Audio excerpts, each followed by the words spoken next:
गोबर जो है मूत्र है वो रेटों पे अच्छे रेटों पे बिकेगा तो गऊ को जो किसान अपने हैं खुद बांध लिए। कैसे बिकेगा वो? बिकेगा उसको फिल्टर करके बेचेंगे, दवाइयों में यूज होगा। साहब चंगासी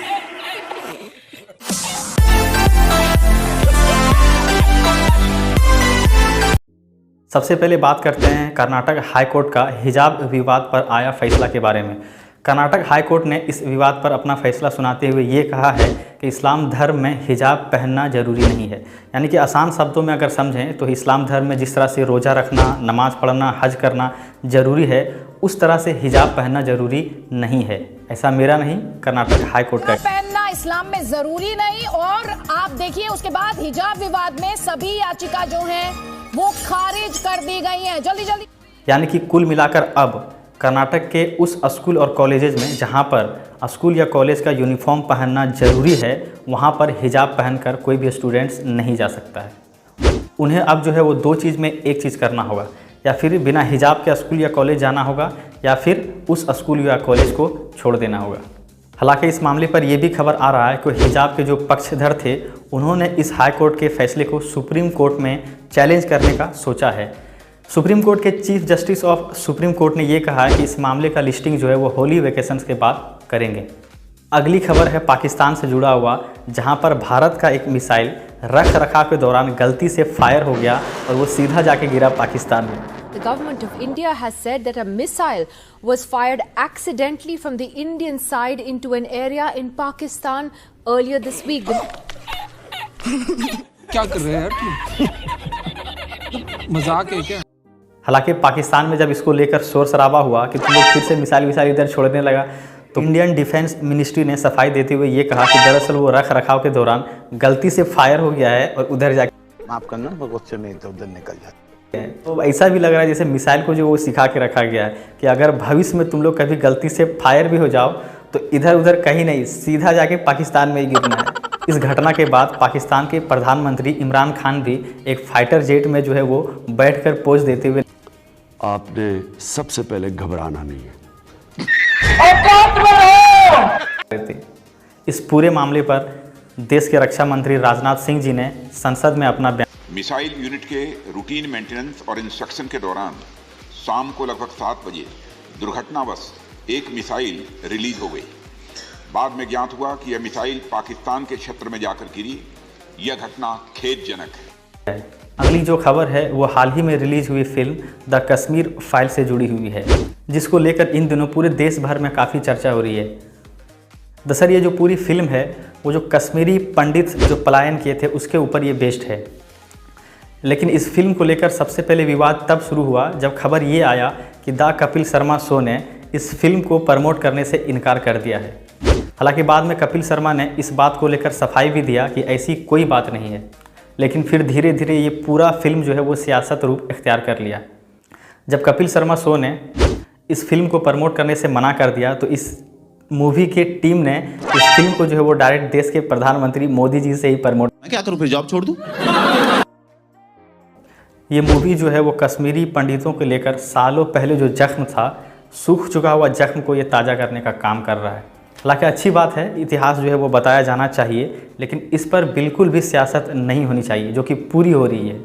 हालत ये हो गया है कि इस देश के प्रधानमंत्री को भी इस पिक्चर को लेकर सफाई देना पड़ रहा है। इस मूवी को जो है वो भाजपा शासित राज्यों में टैक्स फ्री कर दिया गया है। अब लोग ये कह रहे हैं कि अगर भारतीय जनता पार्टी को कश्मीरी पंडितों के प्रति उतना ही दर्द है तो फिर इस मूवी को टैक्स फ्री नहीं करना चाहिए, टैक्स लेकर इसका जो पैसा है वो कश्मीरी पंडितों को दे देना चाहिए। कुछ लोग तो ऐसे भी हैं जो इस फिल्म के डायरेक्टर अग्निहोत्री साहब से ये डिमांड कर रहे हैं कि उनको जो है एक और फिल्म बनाना चाहिए, द गोधरा फाइल्स। इस देश के मीडिया खोजी हो या ना हो, लेकिन इस देश की जनता बहुत ज़्यादा खोजी है। मतलब जब ये पूरा विवाद हुआ, अनुपम खेर साहब और अग्निहोत्री साहब का पुराना ट्वीट्स खोज निकाला, जब इस देश में चचा का सरकार नहीं था और ये लोग जो है वो मुस्लिम के समर्थन में ट्वीट कर रहे थे। अब आपको लिए चलते हैं यूपी नतीजों के बारे में। अक्सर आप लोग तो जान ही चुके होंगे कि क्या नतीजे रहे, लेकिन अगर मैं आपको संक्षिप्त में बताऊँ तो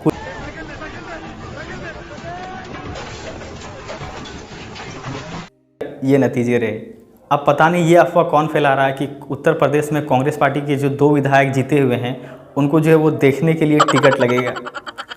और बहुजन समाज पार्टी का जो एक जीता हुआ विधायक है उसे म्यूज़ियम में रखा जाएगा, ताकि लोग ये जान सकें कि मायावती जी को भारतीय जनता पार्टी को जिताने की पूरी कोशिश करने के बाद ये एकमात्र विधायक है जो जीत गया था। वैसे जब हम बच्चे थे तो कौन सरकार आ रहा है, किसकी सरकार जा रहा है, हम लोगों को कोई फ़र्क नहीं पड़ता था। लेकिन आजकल के बच्चे राजनीतिक रूप से इतने ज़्यादा जागरूक हो चुके हैं कि चुनाव के नतीजे आने के बाद ये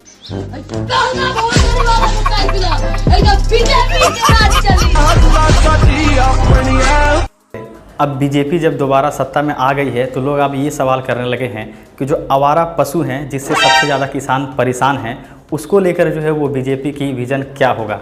तो मैं उनको बता दूं, विज़न जो है वो आ चुका है।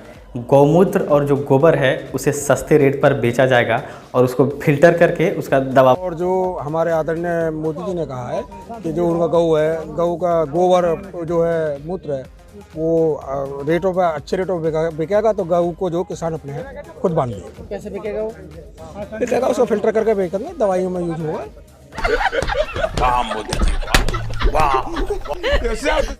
लेकिन बीजेपी को जीतने के बाद जितने ज़्यादा बीजेपी के समर्थक खुश नहीं हुए होंगे, उससे ज़्यादा सो कॉल्ड पत्रकार खुश हुए हैं। इस वीडियो को देखिए, किस तरह बेशर्मी के साथ नाच।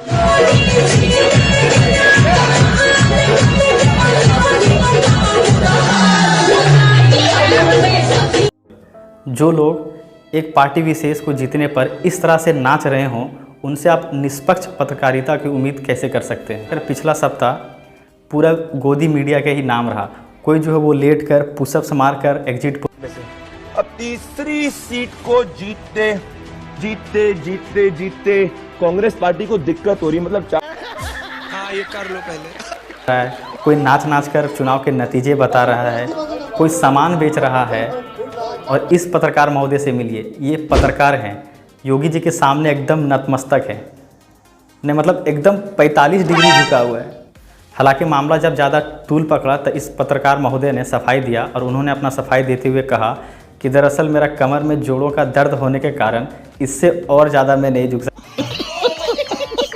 सरकार नहीं दे रही भर्ती, भर्ती नहीं दे, लेकिन जो है वोटवा देंगे बीजेपी को। क्या वजह है? अरे हम भीख मांग के खा लेंगे लेकिन वोट बीजेपी जाएगा, क्योंकि आप उल्लू। बेरोजगारी जो है वो इस देश का एक बड़ा मुद्दा बन गया है।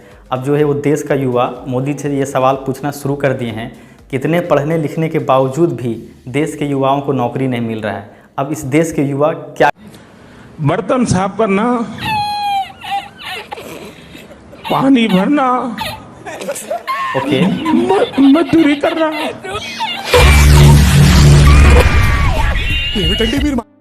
अब अंत में जो है एक बार पंजाब चुनाव के बारे में बात कर लेते हैं। पंजाब में कुल मिलाकर नतीजे ये रहे कि आम आदमी पार्टी ने कांग्रेस का सफाया कर दिया। पंजाब में कांग्रेस का इतना बुरा हाल हुआ है कि पंजाब कांग्रेस अध्यक्ष नवजोत सिंह सिद्धू और उसके मुख्यमंत्री चरणजीत सिंह चन्नी भी दोनों सीट से हार चुके हैं। वैसे अरविंद केजरीवाल जी ने तो पहले ही बता चुका था कि चरणजीत सिंह चन्नी साहब दोनों सीटें हार रहे हैं। माना यह जा रहा था कि जिस तरह से पूरे देश में किसान आंदोलन चला था और राहुल गांधी जी लगातार किसान के समर्थन में ट्वीट कर रहे थे, ऐसा लग रहा था कि कांग्रेस पार्टी पंजाब में आसानी से जीत जाएगी। लेकिन पंजाब के किसानों ने भी कांग्रेस को वोट। ये धोखे।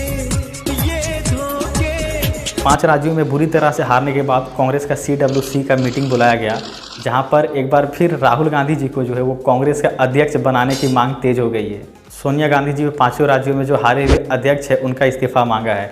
यहाँ पर भी नवजोत सिंह सिद्धू जी ने पंजाब में कांग्रेस को निपटाने के बाद रिजाइन लेटर भी एक लाइन में ही निपटा दिया है। अब कुछ लोग तो ये कह रहे हैं कि जो अर्चना पूरन सिंह का जॉब संकट में है। खैर जो भी हो, लेकिन अब जो है वो पंजाब का मुख्यमंत्री भगवत मान साहब बन गए हैं और आज उन्होंने शपथ भी ले लिया। अब वो जो है वो पंजाब को नशा मुक्त करने की बात कर रहे हैं, लेकिन उन पर खुद ये आरोप है कि वो जो है वो नशे में धुत रहते हैं। यहाँ तक कि पार्लियामेंट में भी वो शराब पी के भाषण देते हैं।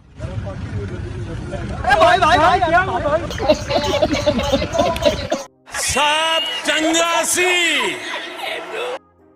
All right guys, that's it for the day. I hope कि आपको आज का ये वीडियो पसंद आया होगा, और अगर ऐसा है तो एक बार इस वीडियो को लाइक कर दें। साथ ही साथ अगर आप अभी तक हमारे इस चैनल को सब्सक्राइब नहीं किए हैं तो इस चैनल को सब्सक्राइब करके बेल आइकन प्रेस